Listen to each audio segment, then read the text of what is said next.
சொல்லுங்க. ஏதாவது இந்த படத்தில் எங்களை மாதிரி யூடியூப் ரிவ்யூவர்ஸை சாட்டையால் அடிக்கிறீங்களா, சப்போர்ட் பண்ணுறீங்களா? அது ரெண்டுமே இருக்கு. அதாவது வந்துட்டு ரெண்டு பேருக்குமே ஈக்குவலாக தான் ஆனந்த் பண்ணியிருக்காங்க. ஆக்சுவலாக வந்துட்டு ஒரு ரிவ்யூவர்னா எப்படி இருக்கணும் அப்படின்றதும் இந்த படத்தில் இருக்கு. அதே மாதிரி ஆஸ் ஏ ஒரு ப்ரொடியூசர் டிரெக்டர்னா அவங்க எப்படி இருக்கணும் அப்படின்றதும் இதில் இருக்கு. ரெண்டுமே இருக்கு இதில். கண்டிப்பா ஒரு பட்சமா இந்த படம் இருக்கவே இருக்காது. டைரக்டர் சார், கொஞ்சம் கூட மனசாட்சியே இல்லாம ஜோதிகா சூர்யா பாட்டை வந்து எப்படி டைரக்டர் யாஷிகா ஆனந்த் வச்சு எடுத்தீங்க? எங்க மேடம் இருக்கீங்க? இல்ல மேம், அவங்க யார் தெரியும்ல, பத்திரிகை உலகின் நயன்தாரா. Hello ma'am.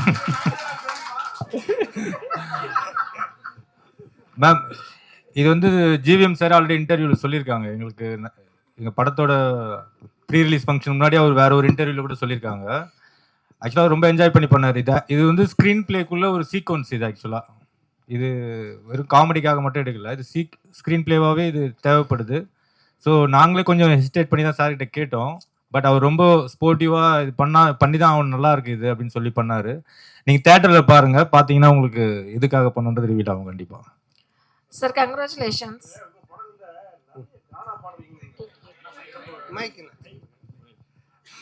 உங்கள் படங்களில் நிறைய கானா பாடல்களுக்கு முக்கியத்துவம் கொடுக்குறீங்க.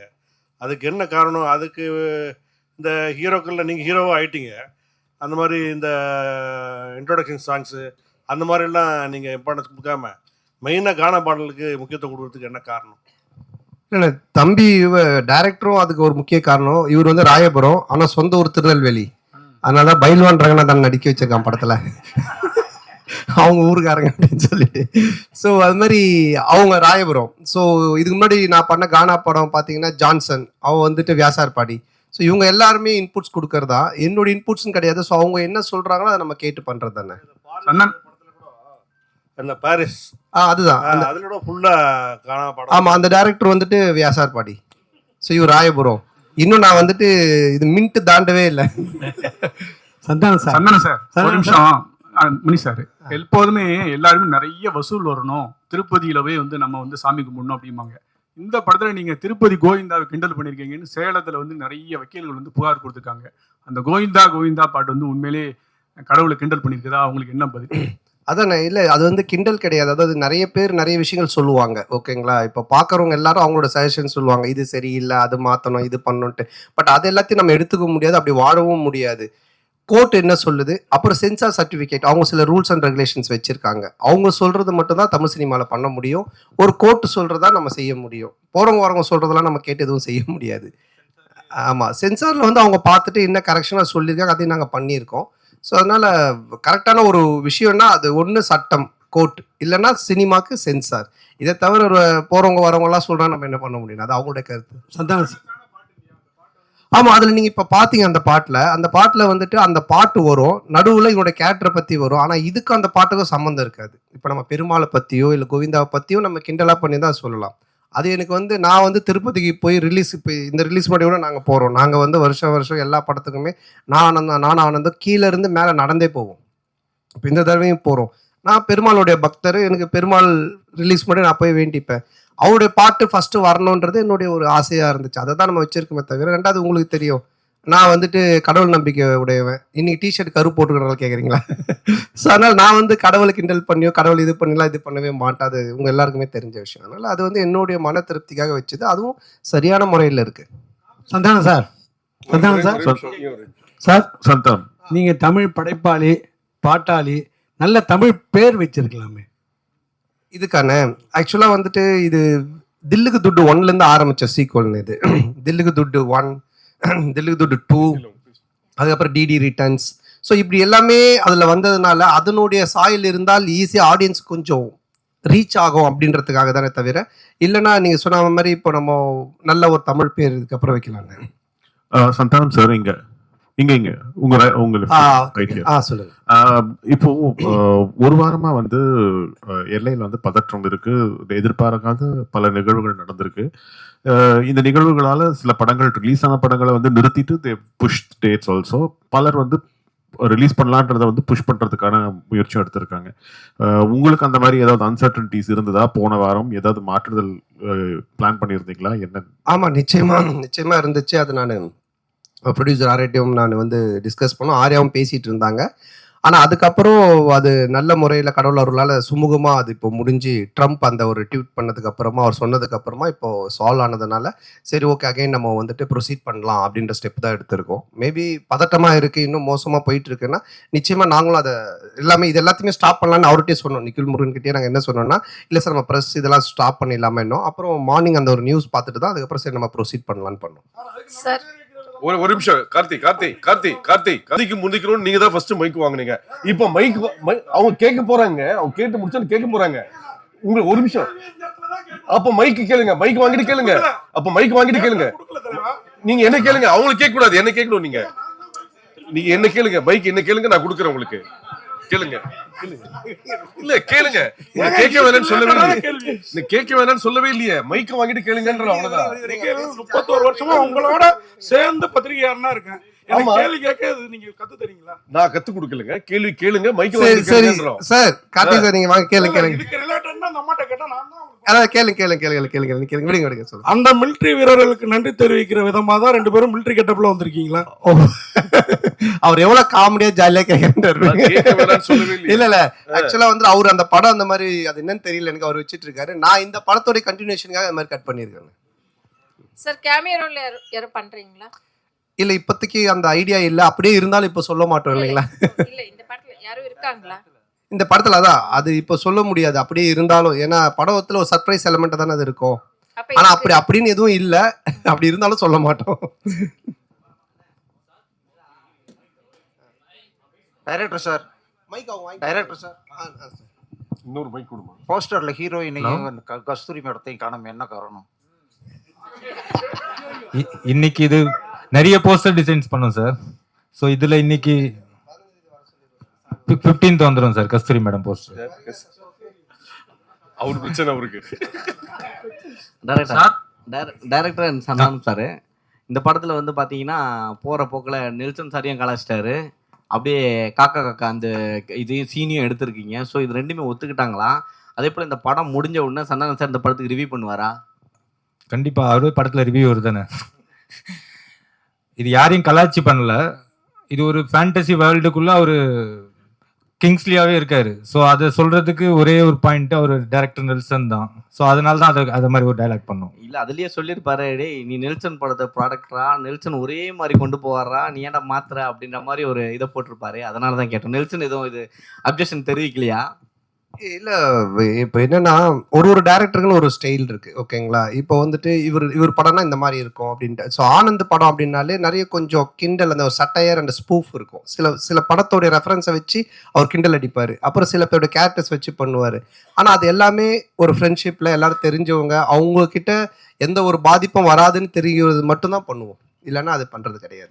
இப்போ நாங்கள் ஜாலியாக பேசிப்போம். ஆனால் இவர்கிட்ட பேசினா அது செட் ஆகாதுன்னா அதை நாங்கள் அவங்கள தொட மாட்டோம். சார் இப்போ நீங்கள் பார்க்கிங் காசு கோவிந்தா, டிக்கெட் காசு கோவிந்தான்னு சொல்லிட்டு ஒரு விஷயம் சொல்கிறீங்க. லேட்டஸ்ட்டாக ஒரு 2 மாதத்துக்கு முன்னாடி பார்த்தீங்கன்னா தேட்டரை விட்டு வெளியே வரும்போது பார்க்கிங் காசு வேஸ்ட்டு, பாப்கார்ன் காசு வேஸ்ட்டுன்னு சொல்லியிருக்கீங்க. எந்த படத்தை மென்ஷன் பண்ணி சொல்லியிருக்கீங்களா? இல்லை எந்த படத்தையும் மென்ஷன் பண்ணல. ஆடியன்ஸு மக்கள் டெய்லி என்ன பேசுகிறாங்க, டே டு டே அவங்க என்ன கரண்ட் சுச்சுவேஷனில் இருக்காங்கன்றதை பார்த்துட்டு அதை எடுத்து நம்ம படத்தில் வைக்கிறோம். எப்பவுமே படம் அதுதானே, என்ன நடக்குதோ அதை நம்ம எடுத்து அது சினிமாவாக காட்டும்போது நல்ல ரீச் கிடைக்கும். ஆர்யா ப்ரொடியூசர்னால சம்பளம் கரெக்டா கொடுத்துட்டாரா? ஆர்யா கிட்ட கேட்குறீங்களா? சந்தானம் சார் சம்பளம் கேட்டது கொடுத்துட்டாரா? நான் கேட்டதை விட அதிகமாகவே கொடுத்துட்டாரு. அதாவது வந்துட்டு என்ன சொல்றது, நான் சொன்னேன் இல்லைங்களா, நாட் ஓன்லி இந்த படத்தோடைய சம்பளம்ன்றது இல்லாமல் என்னுடைய என்ன உனக்கு தேவை, எங்கேயும் போய் டக்குன்னு ஒரு அட்வான்ஸ் எடுத்துட்டு வராங்கன்னு சொல்லிட்டு கை நீட்டாத, எங்கேயும் வாங்காத, நீ வந்து 1 year ஃப்ரீயாக வேலை செய்யினாங்க. அதான் நான் சொன்னேன், வீட்டை விட இடிச்சாங்க, புது வீடே இப்போ கட்டியிருக்கேன். எல்லாம் காரணம் ஆர்யா பவன் தான். சார் இந்த படத்தில் ஆனால் சந்தானம் இந்த படத்தில் பார்த்தீங்கன்னா கவுண்டமணி சார் தான் ஒரு படங்கள்லாம் பார்த்தீங்கன்னா பேர் வைப்பார். கொயகா கச்ச மூஞ்சி, அனில் மூஞ்சி, அந்த மாதிரிலாம். ஸோ நீங்கள் வந்து நிறைய பேருக்கு இப்போ இந்த படத்துலேயே பார்த்தீங்கன்னா கெளுத்தி, கெண்டை, குறவ மீன் அந்த மாதிரிலாம் வச்சுருக்கீங்க. ஸோ இது எப்படி உங்களுக்கு மாட்டுதா ஜிலேபி மூஞ்சிலாம் வந்து? இல்லையே, நான் இதில் யாருக்கும் பேர் வைக்கலையே. பாட்டு எழுதும் போது அந்த கெளுத்தி என்ன அது பண்ணுது? அவருடைய பேரே கெளுத்தி தான். ஒரிஜினல் நேமே கெளுத்தி. ஒரிஜினல் பேரே கெளுத்தி தான். ஏன்னா கெளுத்தி இல்லை நாங்கள் வைக்கல, அவன் ஒரிஜினல் பேரே அதுதான். சார் உங்களுக்கு சூர்யா ஜோதிகா பாட்டு எடுக்கும்போது கௌதம் மேனன் வந்து என்ன சொன்னாருன்னா அவர் படத்தையே ரீக்ரியேட் பண்ணியிருக்காரு. அதுவும் நீங்க தான் சொல்லணும். கிண்டல் பண்ணி நீங்க ரொம்ப எடுத்துக்க மாதிரி எடுத்துருக்கு. அது யாஷிகா ஆனந்த் கூட ஸ்லோ மெசல்ல கூட விட்டு அவர் ஒத்துக்கிட்டாரா இப்படி? இல்லண்ணா இப்போ அதான் நான் சொல்றேன். இப்போ நீங்க பாக்குறது ஒரு ட்ரெய்லர் இந்த டீசர்லாம் என்னன்னா உங்களுக்கு படத்தை பார்க்கக்கூடிய ஒரு ஆர்வத்தை தூண்டுறதுக்காக நாங்க துண்டா கட் பண்ணி வைப்போம்.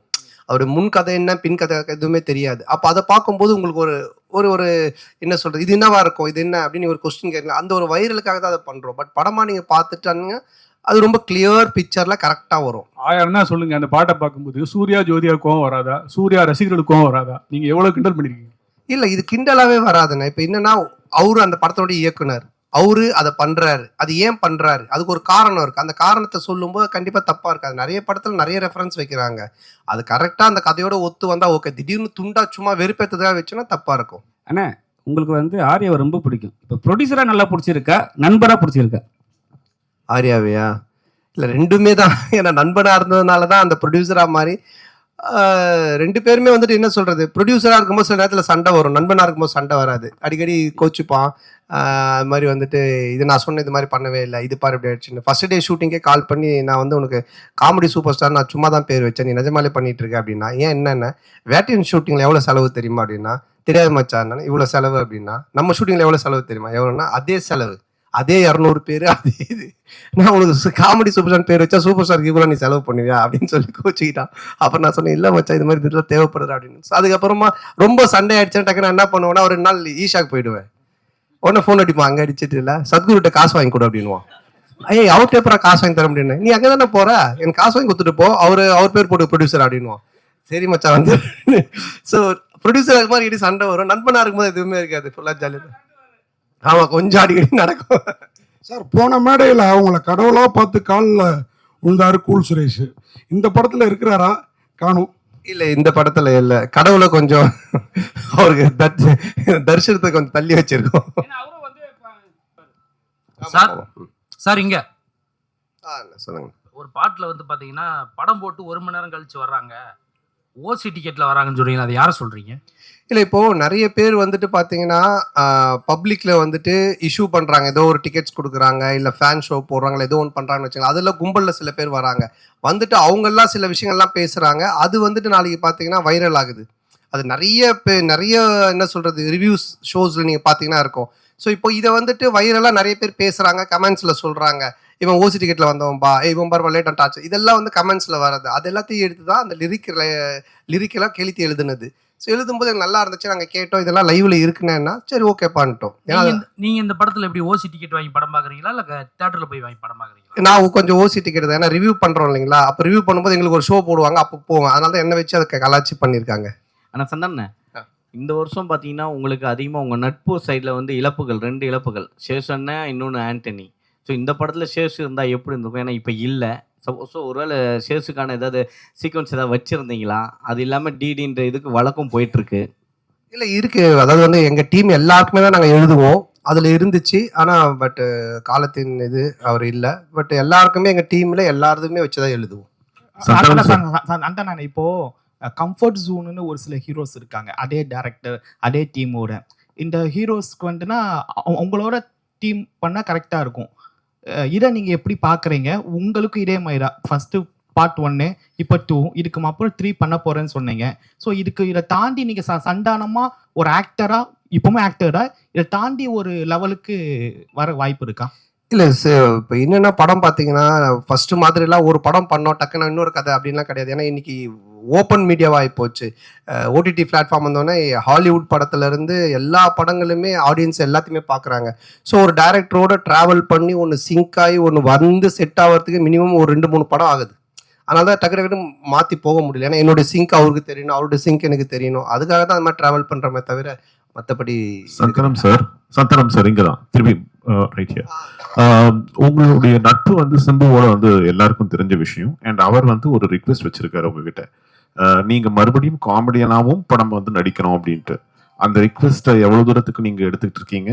இனிமேல் சந்தானம் காமெடியானவும் அடிக்கடி படத்துல பார்க்க முடியுமா? ஏன்னா உங்களுக்குன்னு ஒரு ஃபேன் பேஸ் இருக்கு, அந்த ஃபேன் பேஸ் நீங்க மறுபடியும் காமெடியன் ரோல்ஸும் பண்ணணும்னு எதிர்பார்க்கறாங்க. இல்ல அதுதான் இப்போ காமெடி ரோல்னா நீங்க ஃபர்ஸ்ட் பார்த்த சந்தானத்தை பார்க்க முடியாது. நிச்சயமா அந்த மாரி ஒரு சந்தானம் இருக்காது. ஏன்னா அது இப்பவே ஆடியன்ஸுக்கு டிவில நெறைய ஷோஸ்ல, நெறைய ஆதித்யா சேனல், சிரிப்போல்லாம் பார்த்துட்டாங்க. நீங்களும் யூடியூப்ல நெறைய பார்த்துருக்கீங்க. ஸோ புதுசா ஒண்ணு பண்ணணும். அது எப்படி டிசைன் பண்ணி பண்ணணுன்றத நானும் யோசிச்சுக்கிட்டு இருக்கேன். அண்ட் எல்லா படத்துலயும் என்னால பண்ணுவேனான்னு எனக்கு தெரியல. ஏன்னா எனக்கு ஆல்ரெடி கமிட் ஆகி ஹீரோவா பண்ணக்கூடிய அட்வான்ஸ் குடுத்து ஒரு 3, 4 பேர் ஆல்ரெடி வெயிட்டிங்ல இருக்காங்க. ஸோ அதுவும் நான் பண்ணணும். இப்போ அதுவே நான் ஒரு படத்த திருப்பியும் அவங்களுக்கு ரிட்டர்ன் பண்ணிட்டு தான் எஸ்டிஆருக்காக அத பண்றேன். அவருக்கு அத என்ன மாரி பண்ண முடியுன்றத நான் இப்போ டிசைன் பண்ணிட்டு இருக்கோம். அதுக்கப்புறம் ஆர்யாவோட ஒரு கமிட்மெண்ட் இருக்கு. நானு வடக்குப்பட்டி ராமசாமிலே சொன்னேன் ஆர்யாவோட நான் பண்ணணும் அப்படின்ட்டு. ஸோ அந்த கமிட்மெண்ட்டும் போயிட்டு இருக்கு. ஸோ அதுக்கும் பேசிட்டு இருந்தோம். பட் இவன் எப்போ பண்ணுவான்னு தெரியல. இவங்கிட்ட அப்படின்னா ஆர்யா கியூபுக்கே 1 வீக் ஆச்சு தான் அனுப்புனா அப்படின்னு சொன்னேன். ஸோ ஆனந்தம் ஒரு லைன் ஒன்று எழுதி இருக்கான் எங்க 2 பேரை வச்சு. அதுல ஒரு கேரக்டர் ஒன்று பண்ணலான் இருக்கோம். ஸோ பண்ணுவேன் கண்டிப்பா. ஆனா நிறைய பண்ணுவேனான்னு தெரியாது. பழச பண்ண மாட்டேன் நிச்சயமா. ஆனா இந்த கொஸ்டினோட தொடர்ச்சி தான் இது. சிம்பு சார் சொன்னாரு தமிழ் சினிமாவில் காமெடி நடிகர்கள் குறைஞ்சிட்டாங்க, காமெடியும் கம்மியாயிடுச்சுன்னு சொல்றாங்க. அது எப்படி நீங்க பாக்குறீங்க? அவர் சொன்னதுக்கு என்ன வந்து பாக்குறீங்க, நான் எப்படி இல்ல சொல்றேன்? ஏன்னா அவர் உங்களை தான் சொன்னாரு. நீங்களா வந்து ஆக்டர் ஆகி போயிட்டீங்க, ஹீரோ ஆகி போயிட்டீங்க. ஸோ வந்து தமிழ் சினிமாவில் காமெடி கம்மியாயிடுச்சுன்னு சொன்னாரு. இல்ல என்கிட்ட அவர் பர்சனலா சொல்ல பப்ளிக்கா எல்லார்கிட்டயும் சொன்னாரு. அப்போ நீங்க நடிக்க வாங்கன்னு கூப்பிட்டா நான் அதுக்கு எஸ்ன்னு சொன்னேன். அதை நான் எப்படி சொல்ல முடியும்? ஆரியா சார், சார்பட்டா பயங்கர ஹிட், பிளாக் பஸ்டர், செகண்டும் வரப்போகுதுன்றாங்க. அதுல நீங்க இருக்கீங்களா? இல்ல போய் அந்த செலவு லிஸ்ட் எடுத்து பார்த்தேன். டேய் உண்மையான கப்பலில் ஷூட் பண்ணாலும் இவ்வளோ செலவாகுதுடா அப்படின்னு சொன்னேன். பட் நான் அதாவது சொன்ன மாதிரி இந்த படம் அப்படி எடுத்திருந்தா தான், இப்போ நீங்கள் அந்த குவாலிட்டியாக எடுத்திருந்தா தான் அது அதோட அவுட்புட்டு தேவைப்படுது. பட் அது வந்து எவ்வளோ பெஸ்ட்டாக, எவ்வளோ எஃபிஷியண்ட்டாக ப்ரொடக்ஷன் சைட்லேருந்து எவ்வளோ கம்மியாக நம்ம பண்ண முடியுமோ, அது வந்து கம்மின்னா வேஸ்டேஜ் இல்லாமல் எங்களால் எங்களோட எக்ஸ்பீரியன்ஸ் டீமை வச்சு அது மேக்ஸிமம் வேஸ்டேஜ் கட் பண்ணி அது பெஸ்ட்டாக பண்ண முடியாத அளவுக்கு பண்ணியிருக்கோம். பட் எதுவுமே நான் கண்ட்ரோல் பண்ணது, நான் ஒன்று தான் அவர்கிட்ட சொன்னேன், எது தேவையோ பண்ணு, கண்டிப்பாக பண்ணாமல் இருக்காத. ஸோ அப்படி தான் இது பண்ணது. பட் ஃபுல்லாக பண்ணது அவர் தான். சந்தானம் சார், நீங்கள் காமெடி வெளிப்படத்தில் பண்ண மாட்டேன் அப்படின்னீங்க. சிம்புவோட நட்புக்காக இப்போ காமெடி போடுவீங்க. அதுமாரி பழைய ப்ரெஸ் மீட்டில் சொன்னீங்க நான் வந்து அரசியல் பக்கமே போக மாட்டேன் அப்படின்னு. இப்போ அவங்க நண்பர் உதயநிதி சார் வந்து பார்த்தா வா எனக்கு ஹெல்ப் பண்ணு அப்படின்னு அடுத்த மே மாதம் கூப்பிட்டாருன்னா சிம்பு மாதிரி அந்த கொள்கையை மாற்றி ஏதாவது பிரச்சாரத்துக்காவது போவதுக்கு ஐடியா இருக்கா?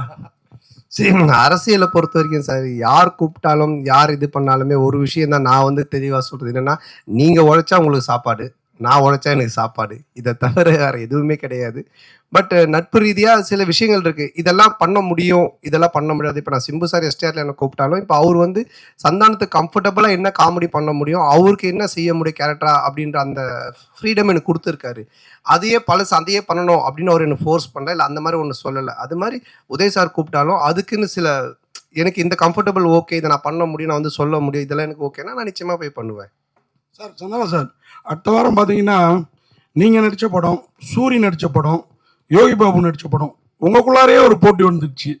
அது எப்படி பார்க்குறீங்க? ஏன் மற்ற இன்னொருத்தர் விட்டுட்டீங்களே, டாம் க்ரூஸ், மிஷன் இம்பாசிபிள், அவரையும் சேர்த்துக்குங்க. ஹாலிவுட்ல விட்டுட்டீங்க. அப்புறம் ஃபைனல் டெஸ்டினேஷன், அந்த ஹீரோ பேர் என்ன, ஹீரோயின் பேர் என்ன, பேர் தெரியல, அவங்களே சேர்த்துங்க. 5 பேர் தமிழ்நாட்டை விட்டு அதனால தெரியல. ஸோ அதனால எல்லாரையும் சேர்த்துங்க. மொத்தமாக எல்லாரும் காம்படிஷன்னால எத்தனை படம் வந்தாலும் ஓடும் சார், நல்லா இருந்துச்சுன்னா. சார் ஆர்யா சார், நீங்கள் இதில் ப்ரொடியூசராக மட்டும் ரோல் பண்ணுறீங்களா, இல்லை ஏதாவது ஒரு சின்ன கேமியோ ரோல்? இல்லை சார், இல்லை சார், ஒன்லி ப்ரொடியூசர் ரோல் மட்டும்தான். ஆனால் சந்தானண்ணே, என்னதான் படம் கஷ்டப்பட்டு எடுத்தாலும் ரிவ்யூவர் வந்துட்டு முதல் நாளே கிளியும் கிழிச்சு தொங்க விடுவாங்க. இதை எப்படி பாக்குறீங்க? ஏன்னா ரொம்ப கஷ்டப்பட்டா எடுக்கிறோம் எல்லாருமே. ஸோ ஏதாவது மிஸ்டேக் வரும். இல்ல அதை பாக்குறத விட உங்க 2 பேர் தான் நான் பாக்குறேன். மாத்தி மாத்தி ஏதாவது ஒரு பிரச்சனை பண்ணுன்ட்டு இந்த நிக்கலி போய் இந்த நிக்கலி 2 பேர் பண்றத நல்லா பாத்துக்கிட்டு இருக்கேன்.